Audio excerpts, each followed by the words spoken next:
Hi, and welcome to this edition of Michael's Backyard, our Fat Farm Marina. I've been working on this boat since last fall. Haven't been putting a lot of time in it lately. It's been cold out. The weather's finally warmed up here in Iowa. It's springtime. It's getting up into the 80s. Just went from the 40s and 50s to the 80s just like overnight practically, 1 week later. So it's time to get this boat back in the water. So I'm going to put this episode's about putting my flamethrower coil on and electronic ignition. We've got to get that in there. I think it's going to make it run even better than it did last fall. It ran good last fall. I think it can run great. So stay tuned. I'm going to show you how I do that. And then we'll pull this thing out in the yard and we'll put some gas to it and fire it up and see how well it runs, at least off the water. And then hopefully in about 2 weeks, this whole thing will be done and I'll put it on the water. Stay tuned. Enjoy, as always. Okay, folks. Here's what my old coil looks like. Yes, it was working fine. This is my distributor that I'm going to be working on today. And what I've got here is a Pertronix igniter, electronic ignition. I'm switching this over to. Getting rid of the points ignition. It says never change points again. Hopefully this thing holds up long term. The other thing I'm adding in here, they recommend when you do this, is putting on a new coil. This is a flamethrower high performance coil. It's hot, it says. We're going to put that on there. As you can see here, there's only a couple of wires on the coil. There's one right here and a pair that comes off of here on this side of the terminal. And then there's one wire that goes down through here. It's kind of hard to see, but goes into the distributor. And that'll be the new wire we'll hook up here to the coil once we switch it over to electronic. That's the only wire we have to change out there. And I'm going to set this on the stand here and we'll get started in real time. Let's see how long it takes me to get it done. Let's see if I can get this lined up good for you. So, okay. First we're going to pull the distributor off.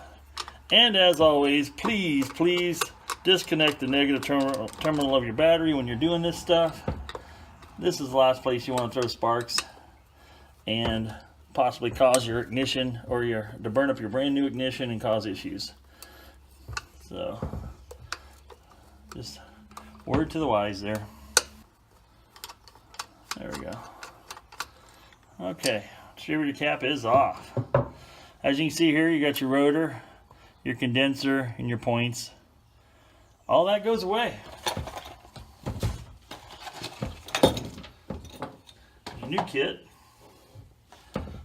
comes with a pickup, a magnetic piece to stick on your distributor, and a new plate. And you've got two. Drop my plate. You got two wires coming out of it. And I'll need to read the instructions to figure out where both of those go.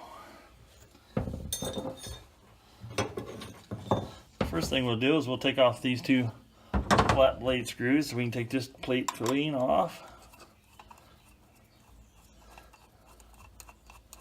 I can pull this rotor off. I don't need it anymore. I'm not going to throw this away. I'm going to keep it until I prove out that this is working well. And then I'm going to throw it away because then there's really just no sense in keeping it once you find out you got something better that works. Those points go bad just as easily as electronic ignition could go bad, honestly. There's not a lot of sense in keeping the old stuff. Looks like I need to grab another wrench for that coil. Okay, let's get the rest of this going here. Got the right wrench to take this bad boy loose. Whoops. Drop the nut, that's always awesome. Dropping everything.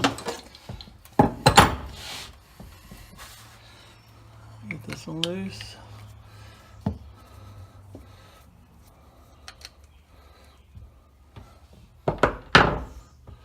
Take the coil wire loose here. And we'll take these wires off of here. Lose your washer. Take this washer off. This should. Now we've liberated the old point system from this engine. Okay. Now we're going to take the coil out. Should be just loosening this thing up here enough to let it release it. The wire off of here. Oh, I guess I need to.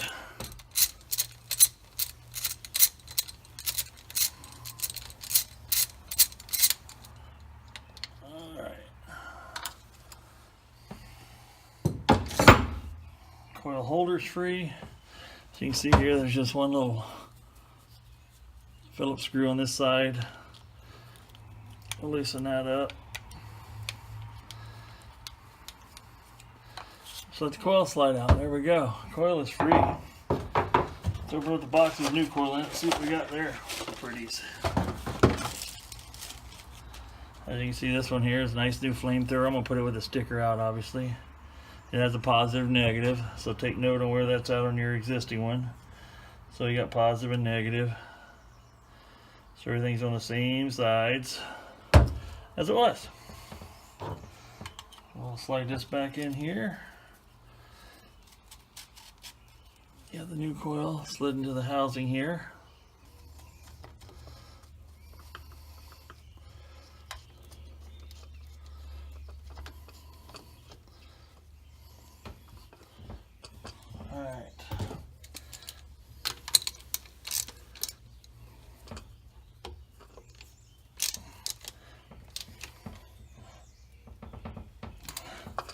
There, coil nice and secure. That wire will be out of the way once that's up where it belongs. Now we need to get these little guys loose. Right wrench here. Well, this one has it so you could use either.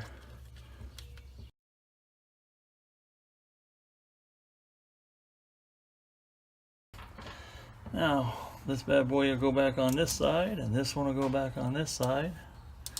And now, looking at your two wires coming off of your pickup, there's a red and a black one. Well, the red goes to your ground side, or black one goes to your ground side. I'm sorry, not knowing what I'm talking about here. And the red goes here onto your ignition side. It says, and that sets you right up.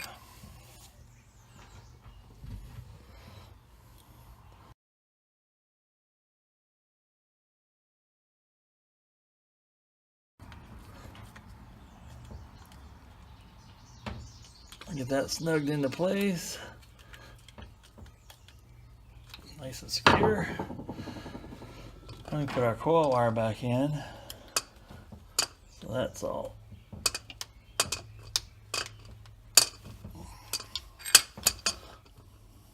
It's going. It felt weird.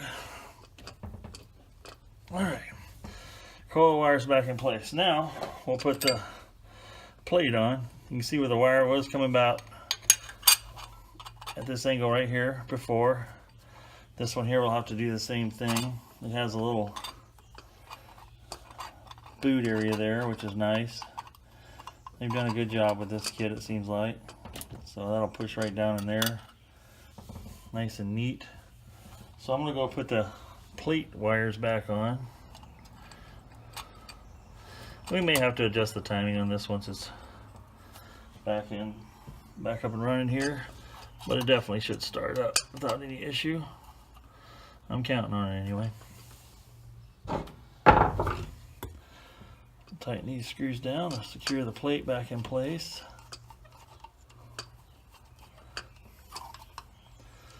Now always check your advance weights underneath there, make sure they're not rusty. I got some real light lube on them just to keep things moving freely. So when you do throttle up, it advances the plate like it should, or advances the timing like it should. Now what you have is this little block here. I'm guessing that has little pickups in it for you.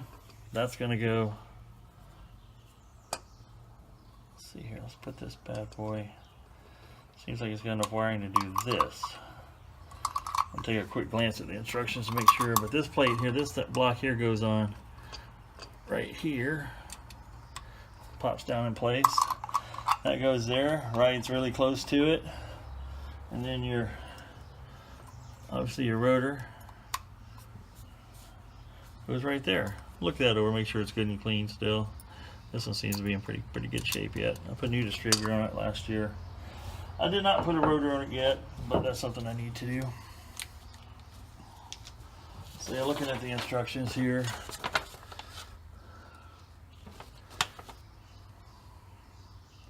There goes the coil, cap matches the notch. Wires come out of there.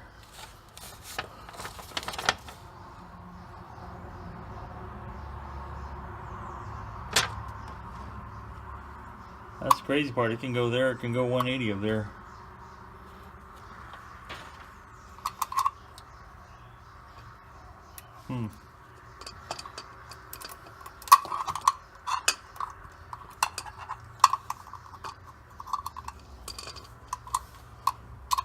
Haha, no it can't. There we go. That eliminates my guessing game. It can only go on here one way. Nice job, folks at Pertronix. Made it idiot proof. So people like me can put this stuff together. This came with 2 new little screws to hold that piece in place. I'll have a nice little star washers on them so the vibration won't let it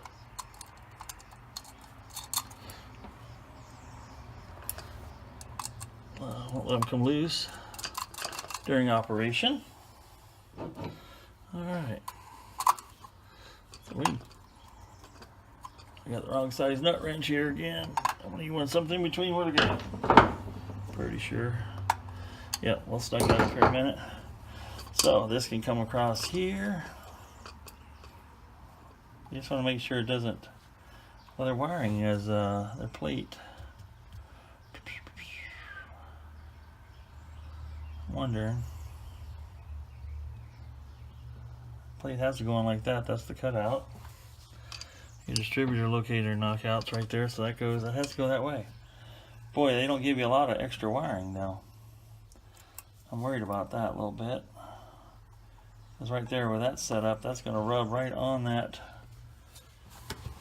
I don't like that at all. That's not good at all. Wonder why they did that way. That's not cool. Okay, here's this type of stuff I was talking about. Has a little split in it. It's nothing fancy. I just want to put it on here because it'll be a little bit better than having absolutely nothing. Offers a little protection to the wires, and I can zip tie around it to kind of secure these wires up a little bit better too. So sometimes they can be a pain, but most of the time it's not that bad.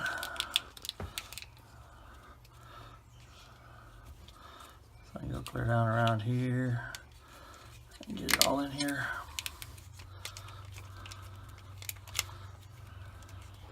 Also acts as a little more of a heat shield too, because there's dead air space inside there.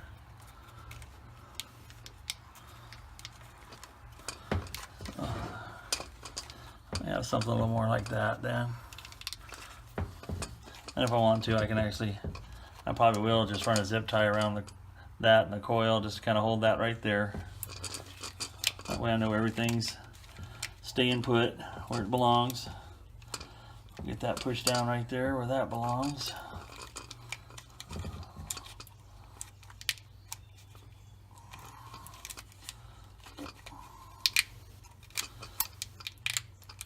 Well, that was cool. Spent my distributor thing way up. Alright. Come on. Don't want to stay put. Add a little stiffness that maybe I don't want.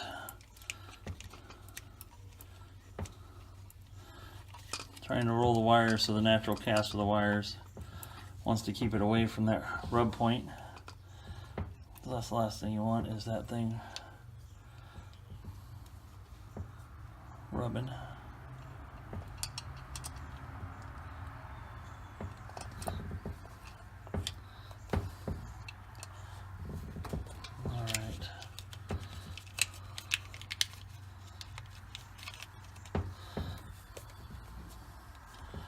Feels like that's all in the right spot.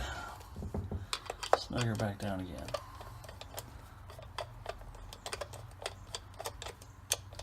Sorry this folks, this is taking a little longer. I did not do a dry run with this. I'm just doing it firsthand, what you see here. Yeah, I stopped it a couple times when I had to go grab another wrench, but pretty much real time what it's taken me to do this. And hopefully I'm happy with the results. Nice thing is I haven't done anything here I can't undo and go back to the old way.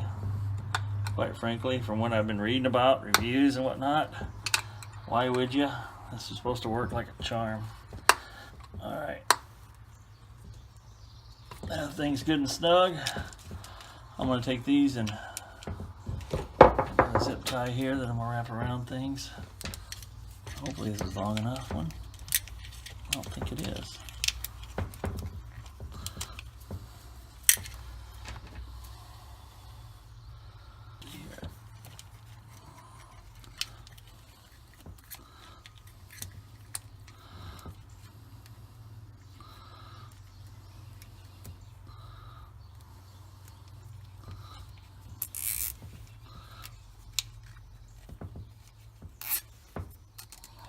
Here again, I'm not crushing this thing. I'm just encouraging it to stay in one position there. That's why you periodically check on things when you're out boating to make sure things are staying put like you intended them to be. Stand up so I can take a good look at that. But that's it, folks. That's installed, ready to go. I'm going to pull her out here in the yard, put the muffs on it, and we'll fire it up. Okay, folks, we've got it set up here. Got the muffs on. I'm going to turn the water on. I'm going to turn the ignition on for about 5 to 10 seconds, let the electric fuel pump up, fill the carburetor. Then I'll hit start and we'll see what happens. Hang on. Okay, water's on.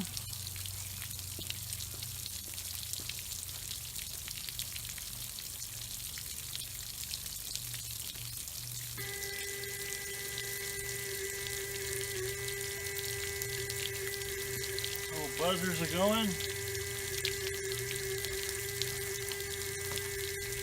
Fuel pump's pumping. Looks like it just shut off.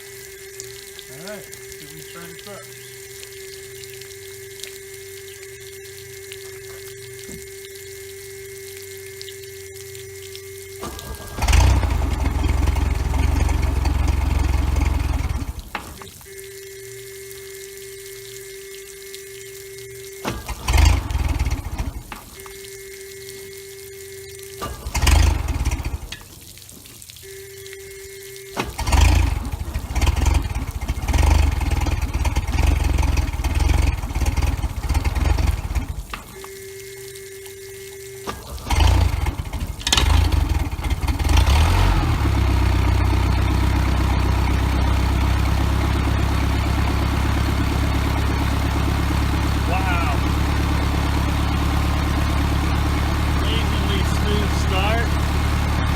Sounded a little rough at first, but she's always been a little cold-blooded. So I just put her in gear while she's trying to run there.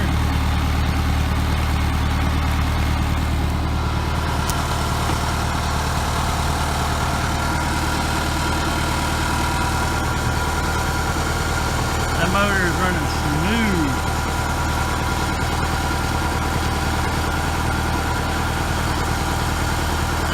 Smooth operator there, folks. Electronic ignition, so far so good. Folks, I can't tell you how pleased I am with how that fired up. After only a minute of idling there, it's just idling like a champ. You can see here,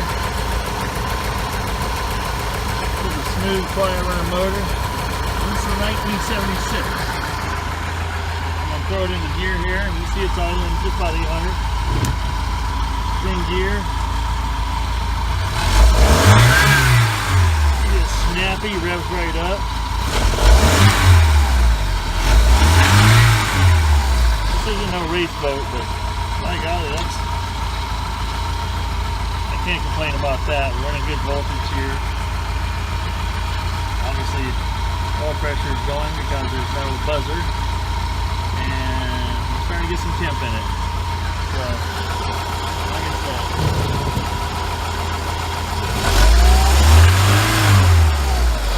smooth, no dead spot. He's no dead spot off idle. Electronic ignition. Loving how that's working. Well, another successful story here on the Fat Farm. And we got out in the sun right now. Got this glove in here just to dry and bubbling and soaking in between the rivets and sealing this bad boy up. Got the starboard coming from the floor. Be here next week. We'll put the foam and the floor in. It'll be about 10 hours worth of work ready to put it in the water. Thank you everybody for watching. Hope you enjoyed it. Hope you learned something. I know I did. Have a great day. And do what you want to do every day.